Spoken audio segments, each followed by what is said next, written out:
Bueno, pues ahora tenemos una ponencia de Amelia Virginia González, doctora en Biología, especialista en Palinología y directora técnica del Laboratorio de Productos de la Colmena y toda una experta en la miel, con su ponencia titulada Diversidad del polen apícola recolectado en colaboración con apicultores. Así que ya le doy paso a ella. Muchas gracias. ¿Me puedo pitar? Sí. Hola, buenos días a todos. Como siempre, encantada de estar aquí. Gracias a la organización por volverme a invitar.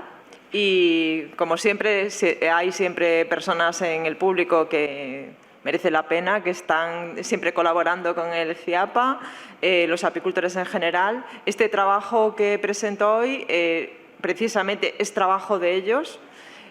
Junto con el CIAPA han hecho mano a mano han conseguido la posibilidad de hacer este estudio, que es un estudio internacional.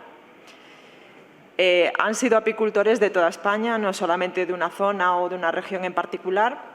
Y bueno, es el principio de las publicaciones que se pueden ir sacando de nuestro trabajo conjunto.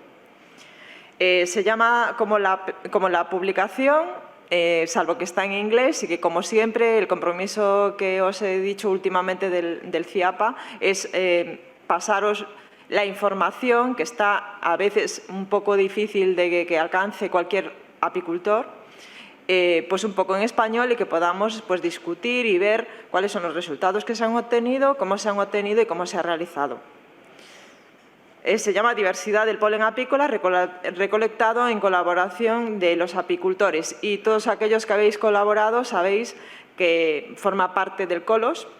Es un trabajo, una tarea que se desarrolló el CSI Polen a partir del conjunto de una serie de relaciones internacionales entre apicultores, todo aquel público que estuviera interesado, tanto universitario como público en general, y los centros de investigación en cada país.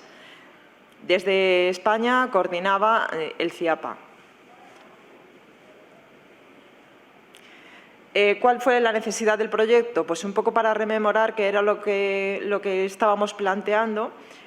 Tuvo un punto de partida en averiguar si realmente la diversidad del polen, la diversidad de la alimentación que las abejas reciben, por tanto, la diversidad proteica, era un problema para la salud de las abejas. Si realmente existía ese problema o no existía ese problema, si era algo general o no.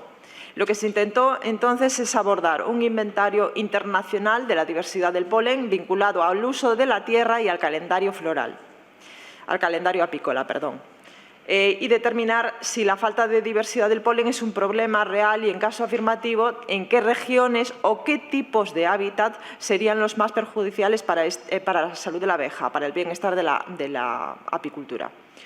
Los objetivos del estudio: identificar las regiones con la diversidad más alta o más baja, en su caso, nutricionalmente hablando; identificar los cambios estacionales en la diversidad del polen disponible para las abejas melíferas; y comparar hábitats. Entonces, uno de los requisitos era precisamente pedirle al apicultor o a los centros de investigación que participasen o que tuviesen ese trabajo, que normalmente pues, el CIAPA sabéis que tiene sus propias colmenas y actuó como un apicultor más. Permitir a los apicultores pues, comparar y ver de una forma más o menos sencilla cuál sería la diversidad del polen que tienen en su entorno y qué significa eso para la nutrición de sus abejas. El estudio lo empezaron estos países que veis reflejados en el mapa. España, entre ellos, fue uno de los primeros. En la red COLOS estamos incluidos tanto la gente que lleva patología, como los que llevamos el estudio de los productos de la colmena, desde el CIAPA. Actualmente existen bastantes más países. Es una red totalmente internacional, en el que no faltan países de todos los continentes. El coordinador, pues ya digo que he sido yo, y llevaba una serie de, digamos, pasos que se le pidieron y se le pasaron en protocolo a los apicultores. En primer lugar, veis a mano izquierda un protocolo, unas imágenes del protocolo que se le envió y se le pedía sencillamente a los apicultores participar y tener ganas de participar a lo largo de todo el proyecto, por lo menos anualmente. Fueron varios los apicultores y estamos muy agradecidos, repito, las colaboraciones continuas que se realizaron. Se recogía el polen unas 10 veces al año, en realidad terminaron siendo 9, porque todo, como sabéis mejor vosotros todavía que yo, a pesar de ser bióloga y estar relacionada con la naturaleza desde el principio, es verdad que la climatología está cambiando bastante, que unos años, pero eso siempre, unos años son más húmedos, otros años viene una sequía muy fuerte, entonces no podemos recoger siempre tantas veces o todas las veces que nosotros quisiésemos. De hecho, vais a ver en números posteriores que ha habido descolgamiento en todos los países de algunos apicultores y en otros ha habido crecimiento del número de apicultores, dependiendo del estado, dependiendo de la climatología, dependiendo de múltiples factores de los que no vamos a tratar aquí exactamente. Se pedía que el cazapolen estuviese solamente para seguridad y para que no se nos estropeasen los polenes 24 horas y para seguir un mínimo, digamos, parámetro de rendimiento de la recogida del polen, 24 horas. Se vaciaba cada 24 horas y tenían que jugar con 3 colmenas. 3 colmenas. Le poníamos 1, 2 y 3. Era igual, nos daba exactamente lo mismo a cuál llamarle una, a cuál 2 y a cuál 3 y cuál es la situación de todas ellas. Lo único que tenían que estar era exactamente ser siempre las mismas. La 1 tenía que ser siempre la 1 y ser siempre la misma colmena. La 2 y la misma colmena. Y la 3 y la misma colmena, dentro del mismo colmenar. Lo que se pedía era que estuviesen fijas. Porque queremos hacer un estudio o queríamos hacer un estudio, un seguimiento dentro del mismo tipo de hábitat, no cambiar de colmenar, no cambiar de situación, no cambiar de comportamiento de la abeja. Lo que se pedía luego es que de la recogida de la muestra de polen del día, nos pasasen sencillamente 20 gramos de polen y se valorase por parte de los apicultores la separación, que veis abajo a izquierda, la separación en colores de la muestra que ellos mismos habían recibido. Lo que se le pedía a los apicultores es que contasen el número de colores que tenían. Y informar, por último, los resultados ellos mismos a través del correo electrónico o de la página web. En función de los tipos de libertad que tenía el apicultor, pues por la presencia de Internet o por la carencia de Internet, la mayoría de los apicultores es verdad que metieron ellos mismos los datos, pero en otras ocasiones lo hicimos nosotros. Hay 2 tipos de datos en el laboratorio, en el CIAPA. Uno son las separaciones que han realizado los apicultores y que se han colgado en la red, y otro el tipo de separaciones que luego continuamos nosotros haciendo sobre esas mismas muestras para ver una homogeneidad o hacer una homogeneidad superior. Todos sabemos que uno de los problemas que podía haber era precisamente un problema de visión. Hay gente que discierne bastante más entre las tonalidades de color que otras personas. Nosotros lo que le pedíamos era que se nos enviasen a los laboratorios las muestras ya separadas, en unas bolsitas identificativas, tal como veis ahí, en el que se pusiese colonia 1 y todos los botes que correspondían ya con los colores separados. Colonia 2 exactamente igual.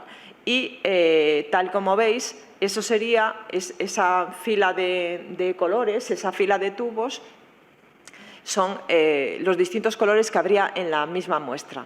Evidentemente ahí hay más de 20 gramos. Es una foto que se hizo a cualquier muestra de las que tenemos. Vale, se tenían que contar en función de 3 criterios: colores abundantes, colores raros y colores muy raros. Abundantes tenían que ser todos aquellos que tuviesen más de 20 pelotas de polen en los 20 gramos. Colores raros se le tenía que denominar a aquellos que tenían entre 3 y 20 pelotas de polen, y todos aquellos que tuviesen menos de 3 pelotas de polen, establecerle con el criterio de colores muy raros. ¿Para qué servía esto? Pues para rellenar lo que veis más abajo, una vez metidos en la página web. La página web tenía colgada una especie de, no exactamente Excel, pero en el que teníais que ir respondiendo a los 3 criterios que tenéis ahí. Colores abundantes, mayor de 20 pelotas, colores raros tal, y tú ponías el número del 1 al 10, del 1 al 16 o 15. 15, más de 15, que tenías dentro de cada una de las categorías. Ahora me pongo a correr. Bueno, entre los requerimientos había un calendario. Todos teníamos que trabajar al unísono, todos teníamos que recoger las muestras al mismo tiempo y teníamos que ser conscientes de que cada uno está en una localización diferente y que varias de las cosas que nos podían afectar, las recogidas, era el periodo de floraciones, el hábitat en el que estamos y la climatología.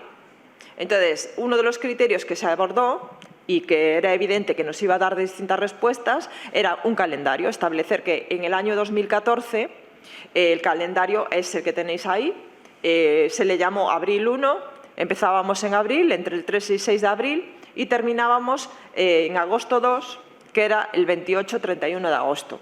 Evidentemente hubo gente, dependiendo de zona, que ya no pudo recoger en agosto. Y hubo otra gente que sí podría haber continuado y, de hecho, hubo gente que han enviado, sí, pero ya al laboratorio, porque estaba cerrada en plan red, al laboratorio datos del mes de septiembre. E incluso nosotros recogimos en el mes de septiembre uno de los años, el 2015. El 2014 no. En el 2015 hicimos exactamente lo mismo. Continuamos e intentamos siempre que fuese el mismo calendario, entre el mes de abril, principios de abril y finales de septiembre.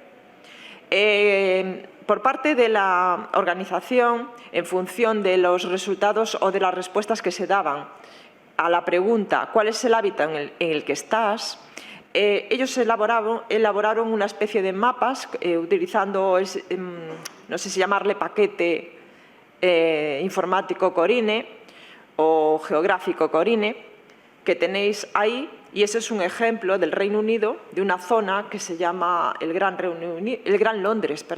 Es una zona en particular y veis que hicieron una distribución en función de los tipos de hábitat que tenían en esa zona. En las zonas aradas, las zonas urbanas y en distintos colores. Y lo que también veis es unos puntitos que serían las ubicaciones de las colmenas, y un radio, que es un círculo que veis alrededor, que es el radio de 2 kilómetros en los que las colmenas se podrían mover o se movían. Sabéis que entre 1 y 3 kilómetros es el movimiento más efectivo que tienen las abejas. No el único, pero sí es el más efectivo. La respuesta fue, la verdad, la que tenéis ahí. Fue prácticamente un éxito porque pensábamos que iban a participar menos personas. Nosotros hemos sido el país que ha ocupado la posición 7ª en el número de participación, por encima siempre, claro, de Francia, de Austria, de Inglaterra, que normalmente siempre participan con los investigadores de sus centros de investigación. Bueno, veis también que mientras que, como en todos los proyectos, la primera llamada supone una respuesta, la segunda llamada supuso una respuesta todavía mayor. Veis las columnas en negro y en gris. El negro corresponde a las respuestas que se han dado o la cantidad de activos, la cantidad de apicultores activos que teníamos en el 2014, y en gris la cantidad de apicultores activos que participaron en el 2015. Los países y las ubicaciones que se han muestreado son las que veis en puntitos verdes y rojos en el mapa. Es que intento girarme lo menos posible porque sé que si no me pierdo. Bueno, tenéis los puntitos rojos y los puntitos verdes, son las distintas ubicaciones en función de los distintos años. Se intentaba que siempre hubiese la misma correspondencia de zonas, pero al incrementarse, como veis en la tabla de la derecha, el número de apicultores, lo que ocurrió es que se incrementó el número de zonas de ubicación participantes. La respuesta en general fue de 700 y pico apicultores de 24 países y con una respuesta de 18.000 muestras de polen. Bueno, os mantengo el calendario para la recolección a mano izquierda para que veáis, porque en algunos de los criterios, en algunos de los seguimientos que vamos a ver de los resultados, el abril, 23 de abril, en agosto y demás, pasan a ser un número, del 1 al 9. Hubo 9 recolecciones al final, no las 10 que se planteaban. En todo, en general, en todos los países. Veis en el otro diagrama la representación de todas las veces que fuimos capaces o que la gente fue capaz de recoger la muestra en solo 24 horas o cuántas veces se tuvo que pasar a la recogida de 3 días. Recordad que uno de los criterios era recoger, cerrar la trampa en 24 horas, pero es cierto que por climatología o por algún otro tipo de condiciones no se podía recoger en esos días y dejamos a los apicultores que trasladasen 2 o 3 días más allá la fecha de recolección. Así asegurábamos que siempre participábamos en más o menos el mismo tipo de tiempo. Como veis, tanto si tomábamos el 2014 con un día como si tomábamos entre 1 y 3 días, que son las barras más oscuras, las punteadas más oscuras, la verdad es que la respuesta era más o menos similar en cuanto a la diversidad de polenes que recogíamos. Es muy poco la distancia que hay, o sea, la biodiversidad que cambia en 3 días, 4 días. Lo que habríamos ya de antemano era un rango de 4 días, que eso no lo he dicho. Tú podías recoger entre el jueves y el domingo. ¿Por qué? Porque hay muchos apicultores, o la mayoría, que tienen dos tipos de profesión. No solamente la apicultura, sino que se dedican a otra cosa también. Entonces, a lo mejor no podían participar entre jueves y viernes, o que funcionan a turnos, aunque tengan otra profesión. Entonces, a lo mejor el jueves y el viernes les venía bien, pero el sábado y domingo estaban ocupados. Entonces, abrimos de jueves a domingo para abrir todas las posibilidades. Y la respuesta fue, ya os digo, que muy buena y sigo agradeciéndolo. Cuando nos pusimos a ya elaborar el paquete estadístico, a ver qué es lo que nos salía, todas las demás diagramas que vais a ver son las respuestas que hemos obtenido. En general, las que tenéis en plan gráficas cuadraditas y que solamente tienen numeraciones y barras de desviación, puntos de promedio y barras de desviación, son el análisis estadístico que se hizo a nivel internacional. Es la respuesta de Europa. Es lo que está publicado de momento. Tenemos, por una parte, el número de colores abundantes. ¿Cuál fue la respuesta frente a los distintos factores?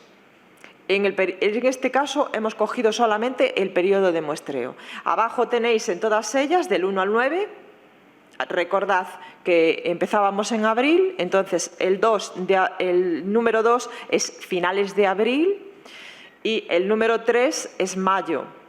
Si os fijáis, entre mayo y junio, tengo en un círculo todos aquellos que han supuesto una mayor relación con el periodo. Obtuvimos mayor cantidad de polen en esos periodos, mayor diversidad de polen en esos periodos, entre mayo y junio. Si nos vamos a España, que en esta os he hecho la comparativa, por eso que sí que está claro que está muy relacionada la climatología y el hábitat en el que vivimos, en la zona geográfica, tenemos solamente España. Y en España lo que nosotros habíamos recogido, que muchos lo habéis recibido porque fue publicado en 3 tipos de publicaciones, en 3 revistas de publicaciones para apicultores, fue este tipo de gráfico. Este gráfico veis que está entre junio y julio. Tenemos una pequeña desviación de la mayor diversidad. Vale, eso he juntado en este caso las 3 porque veis que la respuesta es la misma o prácticamente la misma, tanto para los colores abundantes, que es la que tenéis abajo, a la parte izquierda, como la que tenéis de raros. Y como si contamos los colores totales. El diagrama que tenéis arriba, es que yo no sé si lo veis bien, el que tenéis arriba es el diagrama de pólenes totales recogidos, la diversidad global. Y abajo lo tenéis por pólenes abundantes a la mano derecha, y a la mano izquierda tenéis el de pólenes raros, y el comportamiento es muy similar. El de abundantes quizás se desvía un poquito más al mes ya de abril. Es evidente que a medida que van floreciendo las plantas, que vamos teniendo más floración, mejor climatología, las floraciones abundan más. Por tanto, las recogidas del polen es evidente que también iban a aumentar. Si enfrentábamos el número de colores abundantes frente a los diferentes factores, tenéis por un lado la tablita que os está marcando cuáles eran las que más estaban relacionadas, digamos, con las desviaciones de respuesta. Aparte del manejo del apicultor, que lo dividiese mejor, que lo recogiese en el momento adecuado y demás, está la cantidad requerida de polen alcanzada, que eran los 20 gramos, como dos de los fundamentos o como dos de los factores más influyentes en el caso de esta comparativa, entre colores abundantes y resto de factores. Y luego teníamos otros que tienen una repercusión media, en este caso, que era el de las tierras de labor, las tierras agrarias, o el recogerlo en 3 días. En este caso creemos que la desviación es un poco al azar, porque si hay un impacto en lo de 3 días, tendría que haber también en el de más de 3 días. Entonces ahí queda en un medio bajo. 5 minutos. La comparativa de colores raros, pues en la comparativa de colores raros sacamos frente al resto de factores el criterio. Tenemos la tabla de abajo, que nos da, la de arriba, las dos diagramas de arriba. Como veis, la que más nos daba una influencia o nos marca una influencia es el de la tierra, el tipo de tierra, el que sea urbano o no sea urbano. Y en el caso de las totales, que son los diagramas que tenéis más abajo, daría también alto para las tierras, alto para la cantidad requerida, en este caso. En el comportamiento de los colores frente a las proporciones de hábitat única y exclusivamente, vemos que el comportamiento o las discriminantes son muy parecidos. La cantidad requerida siempre nos ha influido el que tengamos la cantidad requerida o que no llegamos a tenerla con el tipo de respuesta que obtenemos, y frente a superficies agrarias que nos corresponden más en los raros y en los totales. Las conclusiones. El CSI Polen ha sido el mayor estudio realizado para investigar la diversidad de polen en las colonias de abejas. Demostramos que se puede formar a los ciudadanos para que tomen muestras y realicen un análisis sencillo que puede utilizarse para estudiar el suministro y diversidad de polen a escala de paisaje. En algunos países, que es el nuestro, por ejemplo, los científicos ciudadanos pueden enviar muestras de polen a los laboratorios para su posterior análisis. De hecho, lo habéis enviado, de hecho están analizados no solamente identificados los táxones que identificaba cada color, sino encima las proteínas e incluso, como pongo más abajo, las cantidades de antioxidantes. Nuestros principales resultados sugieren una mayor diversidad en superficies que ellos le llaman artificiales, no agrícolas, que son como los huertos más metidos en zona urbana, en pueblos y demás, o bien invernaderos, grandes invernaderos.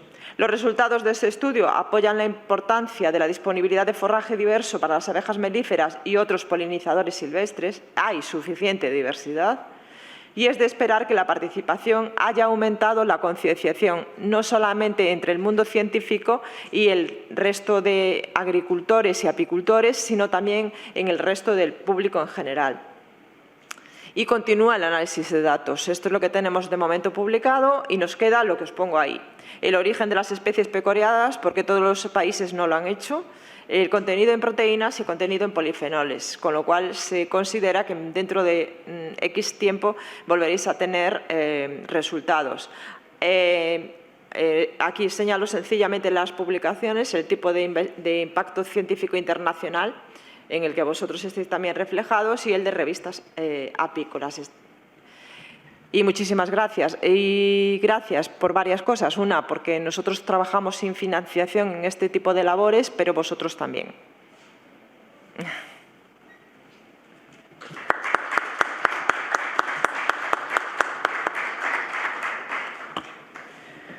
Bueno, pues muchas gracias también por ajustarte al tiempo.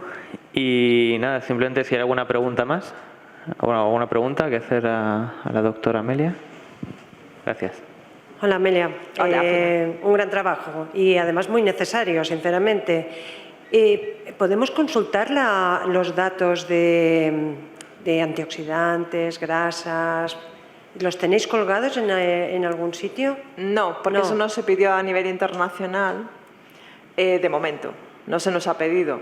Entonces, no sé si esperaremos o haremos lo mismo que se hizo con las revistas apícolas, porque en realidad trabajamos todos en red, pero podemos trabajar independientemente. España puede publicar sus datos. Yo he estado esperando, creo que ya bastante tiempo, sí, así que es muy posible que empecemos a lanzarlo como España. Sí. Aunque luego salga la internacional que diga, bueno, pues en Europa ha ocurrido esto en general. Sí, claro. Para esta sí esperamos, pues porque vosotros teníais vuestros propios resultados, no había más. Y es cierto que cada vez que me consultáis o me preguntáis os voy contando. Entonces, no era tan importante. Y en cada vez que hacemos una ponencia, es cierto que explicamos, pues diversidad hay. Pues es que en la agricultura, es que el problema es que en la agricultura sea demasiado fuerte el impacto, pero que cada vez que se abren más a las bandas florales, la diversidad aumenta. Y aquí con este trabajo sencillamente era señalar que efectivamente ahora ya a nivel internacional y científico está admitido, ya se puede repetir 1200 veces, está demostrado que hay diversidad. Sí, pero como para temas de nutrición es tan importante saber claro, es que esa es qué cantidad de grasa tiene, qué cantidad de proteína tienen, los antioxidantes pues también es importantísimo saberlo. Actualmente, no solamente nosotros, dentro de nuestra libertad, es cierto que no solamente tenemos los pólenes de CSI Polen de estos 2 años, sino muchos más que están alimentándose a base de los distintos proyectos. La publicación podría tener una base todavía mucho más sólida. Y es cierto que hay muchos apicultores que siguen colaborando. Cada vez que les pides ayuda, siguen colaborando. No estarán en todos los que están reflejados en el CSI Polen, pero van dando pistas de nuevos pólenes y sí pueden trabajarse. De hecho, en estos días estamos incrementando la valoración de proteínas, de taxones que son minoritarios, pero que también creemos importante, vamos, que sí que se ven el por qué recogen de un tipo en particular, pero además recogen de otros que están siempre, pero son minoritarios. Pues vale, también creemos que es importante. Pues entonces hemos de esperar a la publicación. Si puedo ir adelantando alguna revista que sea de divulgación, lo haré. Gracias. ¿Alguna otra pregunta, por favor? Muy bien, pues ya despedimos a la doctora Amelia y dentro de unos minutos empezamos ya la última charla. Gracias.